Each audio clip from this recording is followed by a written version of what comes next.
بەڕێزان بەردەوامین گفتوگۆ دەکەین لەبارەی دۆخی غەزا. غەزا بردومان دەکرێت، ڕۆژانە ژن و منداڵ لەوێ دەکوژێن، شەی دەبن، دەبنە قوربانی بە بەرچاوی ژیانەوە، بە بەرچاوی ژیانی ئیسلامی و عەرەبیەوە. لە مای ڕابردووشدا چەند ڕۆژی ڕابردوو یەکێتی زانایانی ئاینی جیهانی داوای جیهادی کرد، وتی ئێستا ئیتر فەرزە لەسەر مسلمانان بچن لە غەزا جیهاد بکەن و خۆیان ئامادە بکەن بچنە غەزا. تا ئەمڕۆ کە زیاتر لە 10 ڕۆژە فتوایە دراوە، یعنی هیچ لایەنێک بە پیر بانگەوازەکەەوە نەچووە. تۆزە گفتوگۆی ڕەوشی غەزە دەکەین. بابزانین غەزا ئێستا ڕەوشی چۆنەوە بەکوێ دەگا، ئەنێ ڕەوشی غەزە لە ڕووی سیاسیەوە بەکوێ دەگا؟ ئایا ژیانی ئیسلامی بەدەنگ دێن، ئایا بەدەنگەوە نەچوون یا بە پیرەوە نەچوونی بانگەوازی جیهاد لەلایەنێکەتی زانایانی گیانی ئیسلامیەوە بۆچی دەگەڕێتەوە؟ گفتوگوێن پرس و باس و بابەتانە دەکەین لەگەڵ زۆر بەڕێز نسراوی توێژەری ئیسلامی. سڵاو لێبێ کاگیونس، سپاس دەکەم، سپاس بۆ بەشداریکردن لەگەڵمان لە بەرنامەی پرسی ڕۆژ. باجارێک لەوە دەست پێ بکەین بە ڕوانینی تۆ دۆخی غەزا بەکوێ دەگا، هەروە بەم بێ پشت و پەناییە دەمێنەوە و جیهانی عەرەبی و ئیسلامی و ئەوەی پێی دەڵێن ومەی ئیسلامی هەروە لە دوورەوە نزای خێریان بۆ دەکا. سڵاو لە ئێوە و لە بینەران، هەروەکو پێشتر ئاماژەمان پێی کرد. پرسی غەزە پرسیەکی سیاسیە و ململانەیەکی نێوان عەرەب و زایۆنیزمە. ئەمە بەداخەوە بەیانیبوونی حرەکاتی ئیسلامی بە تایبەت حەماس بەو ڕۆژەی گەیاند. ئیتر ڕۆژانەوەکو خۆت لە پێشەکیەکە باسە کرد، یعنی بەسەدان و مناڵ و ژن و ئەمانە بنە قوربانی بە چاوی هەموو جیهانە جێگەی داخە. بەڕاستی ئەوەی ئەبینرێ بەڕاستی هەروە زیاتر تەشەنە ئەکات و ڕەنگە ئەم خەڵکە نازح بکرێتن، وەکو ئەمەی بیسمان کە یەکێک لە وڵاتانە ئەندونوزیا دەرگای واڵا کردووە کە خەڵکی غەزەوەکو پەناهەندە وەربگرێ. وە جیهانی ئیسلامیش ئەمە لە ساڵی 60ەکانەوە خەریکی ئەم ململانەیە و بە هەموو ڕێگەکانی دیبلۆماسی و سیاسی و تەنانەت چەکیش زانی کە دەرهەقی یا دەرەقەتی ئەم هێزەی زایۆنیزم نایەتن، بۆیە هەمویان بێدەنگیان هەڵبژاردووە. ئەم بێدەنگیە هەر بەردەوام دەبێ بە بڕوای تۆ؟ ئەم بێدەنگیە بەردەوامە بێ لەبەر چەند هۆکارێک. یەک، ئەمان وڵاتانی عەرەبی و ئیسلامی هێز و سنووری خۆیان نەزانن. دوو، بەڕاستی ئەم هێزانەی کە لە ناوچەکان دروستە بن، وەکو حیزبوڵڵای لوبنانی و یا ئەمە حەماسە و یا هێزە ئیسلامیەکانی کە لە ژێرەوە ئیشەکەن، سەرچاوەکانیان لێڵە یان فرە سەرچاوەیان هەیە، کەس ناتوانێت کۆنتترۆڵی ئەمانە بکاتن. بۆیە لە پێشتریش هەر معاهدەیەک و هاوپەیمانیەک کراوە نەتوانراوە ببرێتە سەر. بۆیە بێدەنگیەکەوە بزانم باشترین حاڵەتە کە ئەمان هەڵیان بژاردووە و بەڵکو ئەگەر لەسەرەوە بێدەنگ بن لە ژێرەوە هاودەنگن لەگە ئیسرائیل و هاودەنگیەکەشیان لەسەر ئەوەیە کە بەڵێ بۆ ئاساییکردنەوە، وەکو ئەوانە خۆیان ئەڵێن نەعم لتەطبیع مع ئیسرائیل. باشە، لە ماوەی چەند ڕۆژی ڕابردوودا یەکێتی زانایانی ئیسلام، با بڵێن زانایانی جیهانی ئیسلامی، فتوایەکیان دەرکرد و داوایان کرد کە خەڵک با بڵێن بچنە غەزە جیهاد بکەن و ئیتر جیهاد فەرزە لەسەریان. بەڵام تا ئێستا وا هەست پێ دەکرێت کە کەس بە پیر بانگەوازەکەەوە نەچووە. هۆکاری ئەمە چییە بە بڕوای تۆ؟ ئایا با بڵێن بڕوا بە جیهاد نەماوە یان ئیتر میلەتان پێیان وایە ئەوەی کە لەوێ وەکو تۆ سەرەتای بەرنامەکانمەژەت پێکرد پرسەکە پرسێکی سیاسیە ئەو دەرچوویان ئێمە شەڕی کافر و مسلمان نییە تا ئەمان بچن لەوێ جیهاد بکەن؟ سەبارەت بە جیهاد ئێمە دەمێکە باسمان لەوە کردووە، جیهاد دوای پێغەمبەر شتێک نەماوە بە ناوی جیهاد، بەڵام ئەم ناوە بەکار هاتووە وەکو ئەوەی مەسەلەن کە خاچیەکان لە ئەوروپا بە ناوی مەسیح هاتن وتیان ئەمەش نەوعێکە لە جیهادی مەسیحی و شەڕیان کرد و خەڵکیان هاندا و هێز و بازوویان بۆ کۆکردەوە. سەبارەت بە فتواش بەڕاستی سەردەمەکە سەردەمی فتوا نەماوە. کۆن لەبەرەوەی خەڵکەکە پەرت و بڵاو بوویان ئیمپراتۆرێتەکان فراوان بوون بەمە ئایانتوانی هەستی خەڵک ببزوێن و کۆیان بکەنەوە بیانێرن بۆ شەڕ. پاشان ئەگەر ئەم بەڕێزانەی کە داوای جیهاد و فتوا ئەکەن ئەمە چۆنەکرێ ینی داوا لە خەڵکانی بۆ داوا مەسەلەن لە تورکیا ناکەن کە ئیخوانێکە و هاوپەیمانی کۆنی حەماسە و هەمان عقلیەت و هینی هەیە یان داوا لە کاکە ئەحمەد شەرعی ئەمەی سووریا بکەن جیهادەکەیان بۆ بکە لە کاتێکدا کە ئەوانیش باوەڕیان پێ نەماوە. بۆیە بەکارهێنانی فتوا تەنیا و تەنیا تانە و تەشەرە لە خودی ئیسلام نەزیاتر. ئەجینا سەردەمی فتوا بەسەر چووە، سەردەمی جیهاد لەگەڵ وەفاتی پێغەمبەر عەلەیهی سەڵات وەسەلام نەماوە. ئەوەی ئێستا هەیە دەوڵەتە و دەوڵەتیش دەستوری هەیە و دەستورەکەش ڕێوشوێنی هێزە چەکدارەکان و سنوور و بەرگریکردنەکان ئەپارێزێتن. باشە ئاماژەت بە شتێک کرد دەڵێی دەوڵەتە عەرەبیەکان زۆریان لە ژێرەوە هاوسۆزن کۆکێن لەگەڵ ئیسرائیل، بەڵام ئێمە وەکو کورد هەتا ئەم شرکە ساتەش قسەی تێدا دەکەین ئەمە بڤەیە بۆمان قەدەغەیە بۆمان ینی تەنانەت ئەوەی کە لەسەر ئاستی تاکیش ئەگەر هاوڵاتیەک با بڵێن باز لەوە بکە کە کورد ئاساییە جۆرێک لە پەیوەندی هەبێ ینی قەدەغەیە واکەوێتە بەر هێرشێکی زۆری تانە و تەشەر.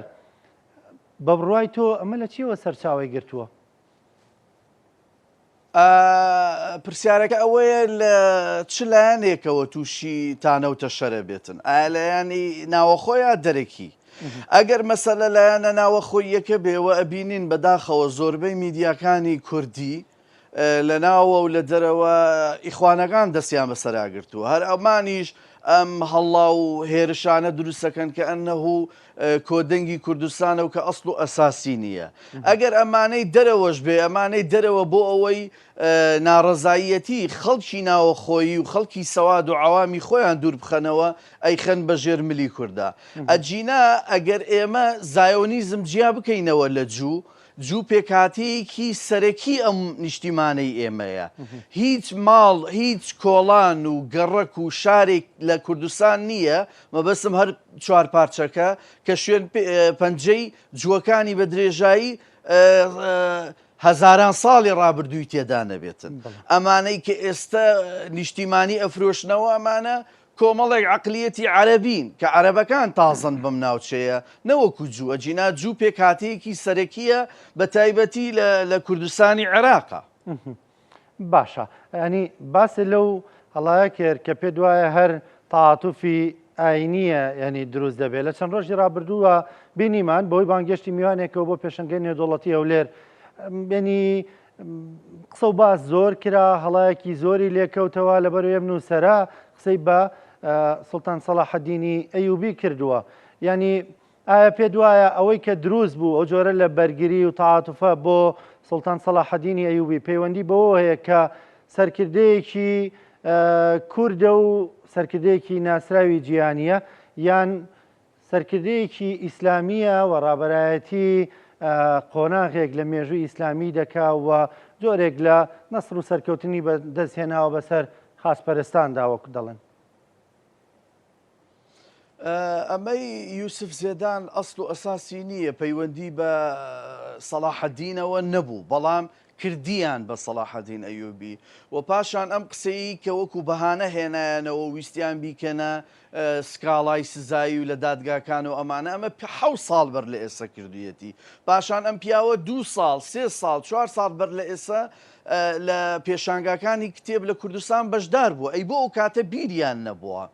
ئەمە ئەسڵ و ئەساسەکەی ئەگەڕێتەوە بۆ ئەوەی کە ئەم پیاوە لەبەرەوەی عقدێک یا گرێبەستێکی چاپکردنی کتێبەکانی هەبووە لەگەڵ تۆڕی جەزیرەی قەتەڕی و لێیان بۆتە بە گرفت و مشکیلە بۆی بە ناواخنی کتێبەکانی بچێتەوە تۆزێ مەدحوسەنای قەتەڕ و ئەمیرەکەی بکاتن ئەمەش نەی کردو لەسەریان کردوتە سکاڵا سکاڵاکەش لە هیچ وڵاتێکی عەرەبی جێبەجێ نەکراوە بە ئیعازی قەتەڕ و ئەو جیهەتەی کە خۆت بیدایەت باسە کرد فتوا و شت دەرەکەن ویستیان ئەلێرە کۆمەڵێک پاشماوەی ئیخوانەکان بجوڵێنن بۆی جێبەجێکردنی دادگاکە بێتە هەولێر و ئەمەش ناکرا لەبەرەوەی من وەکو هەم پسپۆرێکی شەرعی هەم پسپۆرێکی قانونی ئەمە جێبەجێ ناکرێت داوای مەدەنی لە وڵاتانی عەرەبی جێبەجێ ناکرێت تا ئیلا ئەگەر سزایی و سزاییش لە نێوان دوو کەوانە ئەبێت تاوانکاری بێتن فبۆیە پێنایان بردەبەر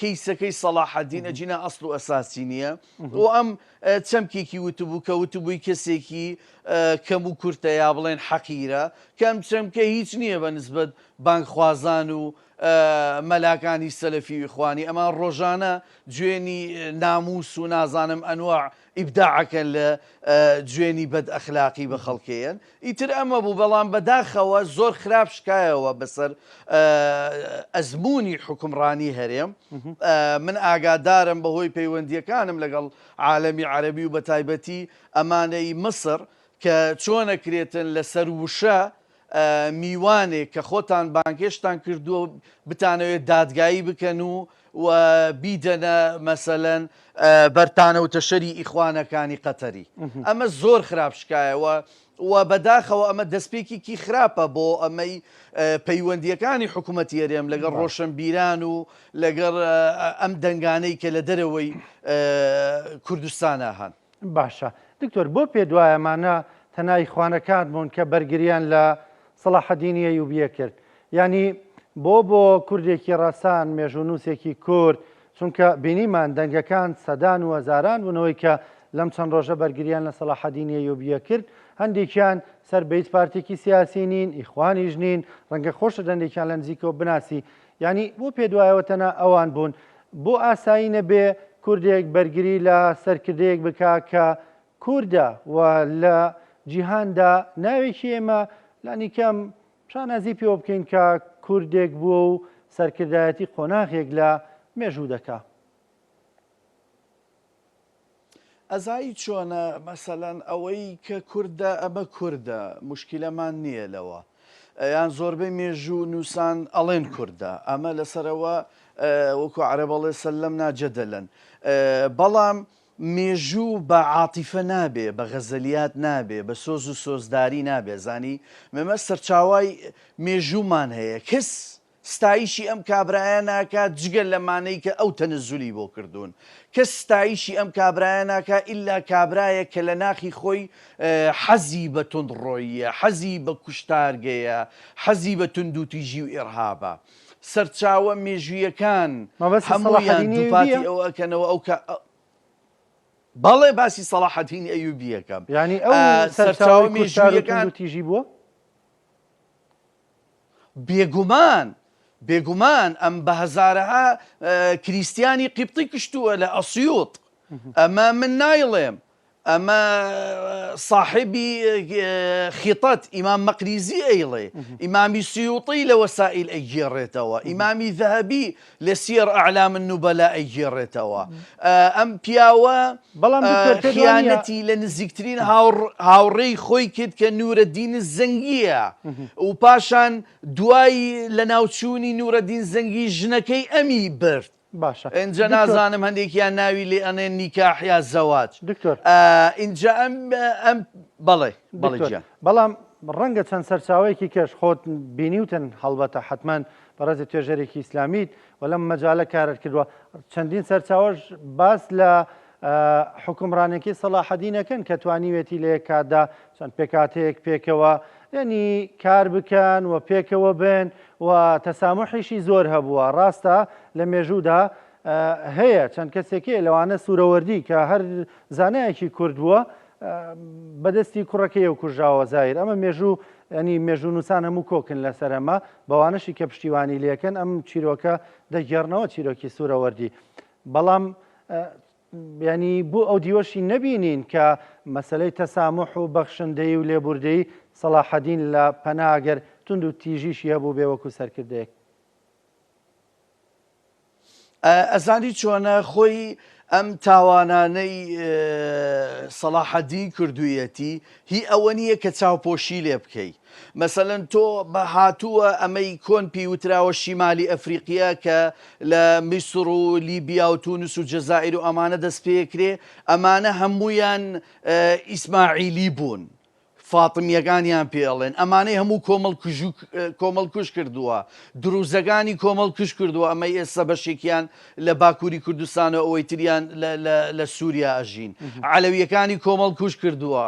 ئەنجا مەسەلەن من پێتەڵێم یەک سەرچاوەی معتەبەری کۆنی مێژووییم بۆ بێنە کە ستایشی ئەم کابرایە بکە یا ئاماژە بۆ ئیشە باشەکانی بکە. من شتێکی دیکەش باس دەکەم کە بەڕاستی دایان شت هەیە هی ئەوە نییە باسیشی بکەیت کە بەداخەوە بریاوانە بواە بریا ئیشی باشی کرد بە ئیمڕۆ مەدح و سەنا و ڕەحمەتی ئیلاهیمان بۆ بناردە بواە. یعنی ئەم کابرایە شتێک ئەنووسێ هینی عەقیدەی ئەشعەری ئەسەپێنێ بەسەر خەڵک و بانگەوازی ئەوە بڵاوەکاتەوە لە نیشتیمانی ئەوەی کۆن پێیوتراوە عەرەبی، ئەوەی ئێستا ئێمە بە عاتیفە پێڵێن عالەمی ئیسلامی، ئەمەی بڵاو کردوتەوە کە هەچ کەسێ ئەمەی پێڵە عەقیدەی مرشیدە، هەچ کەسێ غەیری عەقیدەی ئەبی حەسەنی ئەشعەری کە عەقیدەی ئەشعەریەکانی پێڵێن هەڵبژێرێ کافرە و لە دینی ئیسلام دەرچووە. واتە بێزگە لە کوشتارگە ئەم کابرایە تەکفیریش بووە و ئەمە سەرچاوەکان بەشێکیان کە ئەشعەرین وەکو شانازی ئەمە ئەیگێڕێنەوە. ئەبە چی بکەینیانی؟ باشە دکتۆر بەرنامەکەمان سەلاحەدین ئەیوبی نەبوو، بۆیە منیش لێرە نامێنی چەند سەرچاوەیەک ڕیز بکەین لەسەر ئەو پرسە، ئەکرێ لایەندەدا بەرنمەیەکی تایبەت لەسەر ئەو پرسە بکەین، مەسەلەی ناسیۆنالیزم و سەلاحەدین ئەیوبیش بە نمونە وەربگرین لەو ڕۆوە. پێم خۆشم چەند ڕۆژە پێش ئەوەی بکەم من تەحەدا ئەکەم سەرچاوەی مێژووی کۆن هەبێ ستایشی بکە بە بەڵگە بیهێنێتەوە. ئەوەی وتم بەڵام ئەم پیاوە مەجالێکی زۆری خاچیەکانیدا لە ئەرزی چی پێ دەڵێن شەریتی ساحیلی دەریای ناوەڕاست و بەڕاوێژکارەکەی کە موسا بن مەیمونە و عالمێکی جووی هین بووە ڕاوێژکاری خۆی بووە بۆ یەکەمین جار ڕێگە دەدا جووەکان بگەڕێنەوە قودس، بۆیە ئەم موسا بن مەیمون بە فەتحی جوو ئەزانێتن قودس بۆ خۆیان نەک بە فەتحی ئیسلامی. دکتۆر تەواسی لە مێژوو نووسە کۆنەکان کە تەنانەت توێژەرانی جیهانیش توێژەرانی ئەوروپیش کتێبیانەیە لەسەر توێژینەوەیانەیە لەسەر سەلاحەدین ئەیوبی. من وەکوتم ئێستا پرسەکەمان ئەو نییەوە چەند خولەکێکی کەمم ماوە ناشمێوەمان بەسەردا تێپەڕێ پێشەنگەی نێودوڵەتی کتێب لە هەولێر کراوەتەوە. ینی پێم خۆشە ڕایبەڕێزت بزانم زۆر جارکان پێشەنگان نێودوڵەتیانە دەکرێتەوە، ینی ئەمیشە دەوترێ کتێبی ئیسلامیەکان زاڵن بەسەر کتێبەکانی بوارە فکریەکانی دیکەدا. پێشەنگایە سەردانت کرد دکتۆر تێبینی چیت کرد؟ پێشانگاکە بەعام شتێکی باشە و شتێکی جوانە، ئەگەر بڵێن کەم و کوڕی بەڵێ کەم و کوڕی هەیە. کتێبە ئاینیەکانیش بەڕاستی یعنی تەصنیفەکرێن، ئەمە نییە یەک جۆر بێ. مەسەلەن کتێبی تەسەوفمان هەیە، عیرفانمان هەیە، کتێبی عەقلانیەکانمان هەیە کە معتەزیلەیە و ئەو موسڵمان و مفەکیر و بیرمەندانی ئێستا کە عەقلانی بیرەکەنەوە، وە لە تەک ئەوەش بەداخەوە کتێبی ئیرهابیشی تێدایە، حەزەکەی مجموعەیە ناویشی بۆ ژمێرم، کتێبی ئیخوانیشی تێدایە، بەڵێ کتێبی ئیرهابی تایە و هانی ئیرهابەدا و کتێبی تایە هانی ڕق لێبوونەوە و دووبەرەکی و تەفرەقە و ئەداتن. بەداخەوە ئینجا بەشە کوردیەکان ئەمانەی دیکەیان زەق وەرگرتووە بە ئەم کتێبانەی کە بە کوردی هەیە کە یان وەرجێردراون کە تەبعاتی زۆر جوان و هەرزانیشن لە نرخ بە بەراورد لەگەڵ عەرەبیەکان، زۆربەی کتێبە ئیخوانی و سەلەفیەکانن کە ڕووە وشکەکە یا ڕووە تونڕۆیەکەیان وەرگرتووە. بەڕێز دکتۆر یونس ڕاوی سپاس دەکەم توێژێری ئیسلامی سپاس بۆ بەژاریکردن لەگەڵمان سپاس بۆ ڕوونکردنەوەکانت خۆشەویستان بەردەوامین پشوێکی کورد وەرەگرین و ئەگەڕێنەوە لاتان.